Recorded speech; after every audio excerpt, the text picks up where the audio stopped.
Hello friends, मैं हूँ कृपा और आप देख रहे हैं वेल एकेडमी। हम डिस्क्रीट मैथमेटिक्स की सीरीज में ग्राफ थ्योरी को भी डिस्कशन कर रहे थे, जिसमें हमने ग्राफ के operations, isomorphism of graph, planarity of graph, ऐसे बहुत सारे डिफरेंट टॉपिक्स देख लिए। तो अगर आपने अभी तक वो टॉपिक्स रेफर नहीं किए हैं तो आज ही वो रेफर कीजिए और हमारे चैनल वेल एकेडमी को सब्सक्राइब कीजिए और बेल आइकन जरूर प्रेस कर दीजिए, ताकि आपको डिफरेंट सब्जेक्ट्स की गेट की वीडियोस की नोटिफिकेशंस रेगुलरली मिलती रहे और आपकी प्रिपरेशंस अच्छे से चलती रहे। तो लास्ट वीडियो में हमने ग्राफ की प्लानरिटी और नॉन प्लानरिटी के रिलेटेड एग्जाम्पल देखे थे और कुछ और थियरम्स देखे थे। तो यहाँ पे हम प्लानरिटी को सम अप करेंगे और एक आध क्वेश्चन सॉल्व करके देखेंगे कि कैसे क्वेश्चन पूछे जा सकते हैं और कैसे क्वेश्चन पूछे जाते हैं एग्जाम में। तो यहाँ पे कुछ कंक्लूजन्स हमने डिराइव किए हैं, जिसकी वजह से आपको डायरेक्टली क्वेश्चन को आंसर करने में आसानी रहेगी। तो देखते हैं। हमने लास्ट टाइम देखा था कि नॉन प्लानर ग्राफ कौन कौन से होते हैं, मिनिमम पॉसिबल कौन से, और अगर और जो ग्राफ आपको ढूंढने हैं कि वो नॉन प्लानर है कि नहीं है, without counting everything N E F etcetera, तो हम कैसे करेंगे। तो उसके लिए एक और कंक्लूजन है, एनी ग्राफ हैविंग सब graph is K33 and K5। हम जानते हैं ये दोनों जो है वो हमारे minimum possible non planar graph है, और अगर किसी भी ग्राफ में ये दोनों ग्राफ एज ए सब ग्राफ आपको दिखते हैं तो आप डायरेक्टली बोल सकते हैं कि जो गिवन ग्राफ है वो ग्राफ नॉन प्लानर है, ठीक है। या तो फिर अगर आप कोई भी ऐसा ग्राफ देखते हैं उसका अगर आप आइसोमॉर्फिक ग्राफ बनाते हैं और आपको K33 या फिर K5 दिखता है, तभी भी आप बोल सकते हैं कि ये नॉन प्लानर ग्राफ है। हम जानते हैं कि आइसोमॉर्फिज्म हम प्लानर ग्राफ को ढूंढने के लिए बहुत इजीली इस्तेमाल कर सकते हैं, वो सबसे सही और आसान तरीका रहता है। तो उसको हम कैसे यूज करेंगे वो हम एग्जाम्पल के थ्रू देखेंगे। सबसे पहले हम सारे कंक्लूजन देख लेते हैं। नेक्स्ट है, all graphs are planar with vertex less than और इक्वल टू 4। मतलब अगर आपके ग्राफ में 4 या उससे कम वर्टेक्स है तो वो ग्राफ प्लानर होगा ही होगा, ठीक है, क्योंकि जो 4 वर्टाइसेस है उसमें आपको मैक्सिमम एजेस कितनी मिलेगी, that is n into n minus 1/2, मतलब कि मैक्सिमम एजेस आपको मिलेगी 6। तो अगर हम हमारा फंडा अप्लाई करते हैं, that is n minus e plus f equal to 2, तब हो जाएगा 4 minus 6 plus f equal to 2। मतलब कि आपको रीजन मिलेंगे 4, तो मैक्सिमम आपको 4 रीजन मिलेंगे। और एक ग्राफ में 4 रीजन होते हैं, 4 वर्टाइसेस होते हैं, तो दैट इज इजी, ठीक है। अगर रीजन से ज्यादा होते हैं मतलब एजेस आपकी ज्यादा होती है, चाहे वर्टाइसेस कम है, लेकिन यहाँ पे हम देख सकते हैं कि 4 region is not more for a simple graph. तो मतलब कि एक कंक्लूजन है और ये हमेशा सही रहता है। अगर आपको कोई भी ग्राफ दिया हुआ है विथ वर्टाइसेस 4 या तो फिर उससे कम, तो वो हमेशा प्लानर ही होगा, चाहे एजेस उसमें कितनी भी हो। और उसमें हमने देखा था कि जो हमारा ग्राफ K4 है वो भी एक प्लानर ग्राफ है। तो अगर 4 वर्टाइसेस वाला सबसे बड़ा जो ग्राफ है दैट इज कंप्लीट ग्राफ, अगर वो प्लानर है तो बाकी के ग्राफ तो सिर्फ प्लानर ग्राफ के सब ग्राफ होते हैं, तो वो भी प्लानर होंगे ही होंगे, ठीक है। तो हम ये भी देख सकते हैं कि अगर कोई ग्राफ प्लानर है तो उसका जो भी सब ग्राफ बनेंगे वो भी सारे प्लानर होंगे।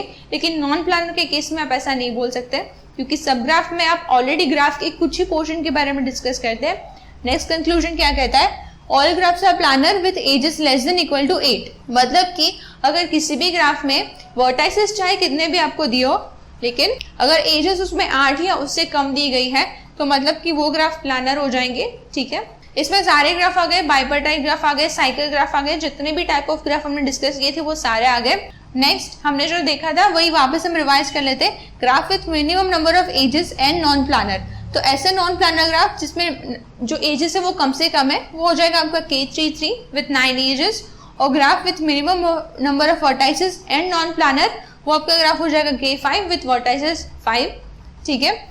ये हमने सारी चीजें नोटिस कर ली, हम कंक्लूजन निकाल लिया। तो एक एग्जांपल देखेंगे, तो देखते हैं हमको क्वेश्चन क्या बोला है, which are the non planar graph. मतलब गिवन जो भी ग्राफ है उसमें से हमारे पास नॉन प्लानर ग्राफ कौन से है, ठीक है।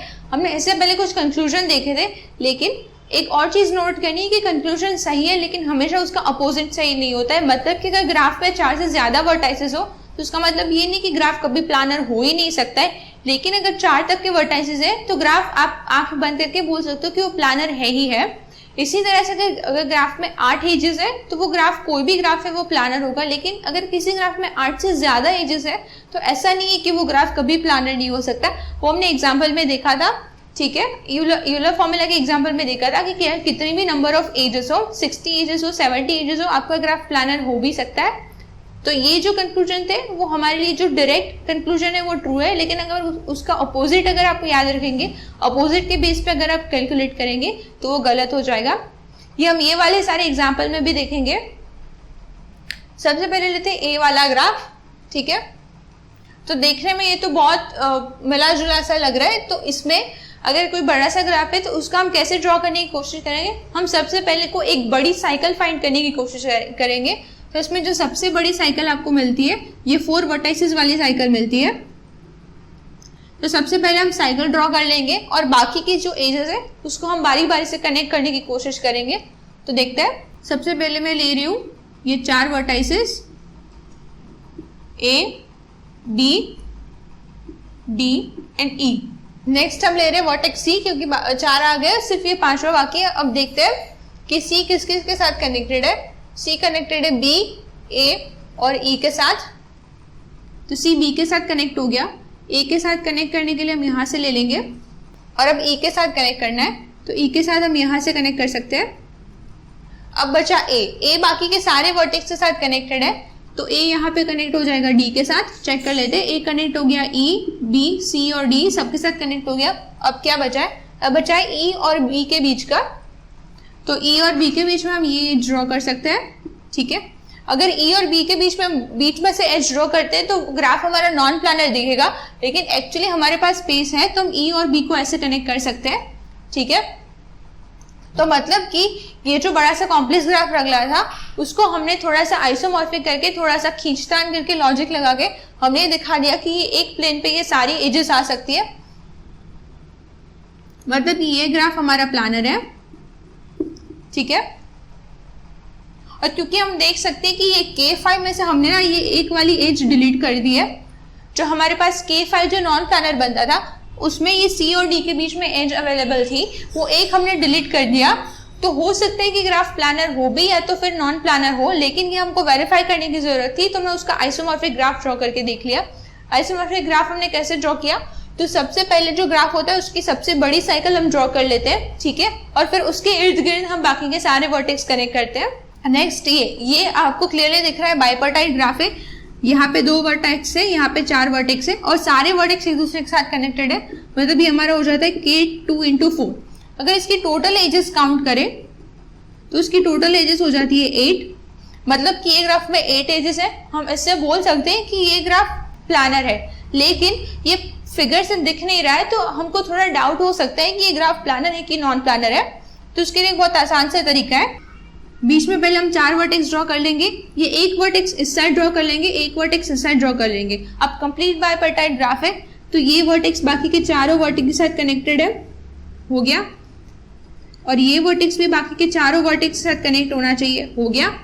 ये आसानी से हमारा प्लानर ग्राफ बन गया, ठीक है। तो जरूरी नहीं कि बाइपर्टाइट ग्राफ को हम ऐसे ही ड्रॉ कर सकते हैं, बाइपर्टाइट ग्राफ किसी भी फॉर्म में हम ड्रॉ कर सकते हैं, ठीक है। तो ये वाला जो बाइपर्टाइट ग्राफ था, अगर हम इसको आइसोमॉर्फिकली ऐसे ड्रॉ करते तो ये ऑब्वियसली प्लानर है।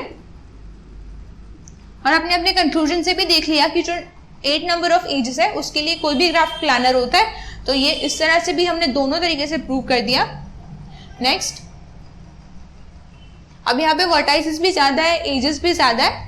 और ये अगर हमारे प्रीवियस वीडियोस देखे तो ये हाइपर क्यूब 3 है, मतलब ये Q3 है, हाइपर क्यूब विद 3 डिग्री। अब ये प्लानर है कि नहीं है, वैसे तो इसकी एजेस क्रॉस करिए, लेकिन आप देखें तो यहाँ पे 2 स्क्वायर है हमारे पास, एक पीछे का स्क्वायर और एक आगे का स्क्वायर।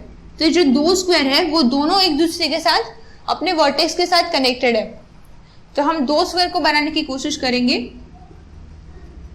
ये एक स्क्वायर आ गया आपका, ये बन जाएगा दूसरा स्क्वायर, ठीक है। क्यूब है तो उसमें 2 स्क्वायर आ गए, एक फर्स्ट और एक पीछे वाला सरफेस, और उन दोनों के वर्टेक्स, उन दोनों के चारों वर्टेक्स एक दूसरे के साथ कनेक्टेड है, तो उसको कनेक्ट कर दिया। तो आप देख सकते थे कि जो क्यूब ग्राफ दिख रहा है हमको, जो हाइपर क्यूब वाला ग्राफ दिख रहा है Q3, ये Q3 क्या है और इसका सिंबल Q3 क्यों है, ये उसका सिर्फ एक सिंबल है ये वाले ग्राफ का। वो हमने कैसे दिया है वो ऑलरेडी हमने आगे की वीडियो में डिस्कस किया है under the title hypercube graph. तो अगर आपने अभी तक वो नहीं देखा है तो आप जाके वो रेफर कर सकते हैं। नेक्स्ट, इसी को हमने आइसोमॉर्फिकली ड्रॉ किया है, तो ये हमको कुछ ऐसा दिख रहा है। तो मतलब कि ये भी हमारा प्लानर ग्राफ हो गया, ठीक है।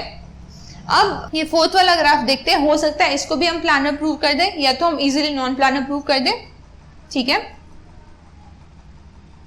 तो यहाँ पे हम देख रहे हैं हमारे पास टोटल 6 वर्टेक्स है। एक वर्टेक्स है वो बाकी के 3 वर्टेक्स के साथ कनेक्टेड है, सारे जो है वो बाकी के 3 वर्टेक्स के साथ कनेक्टेड है।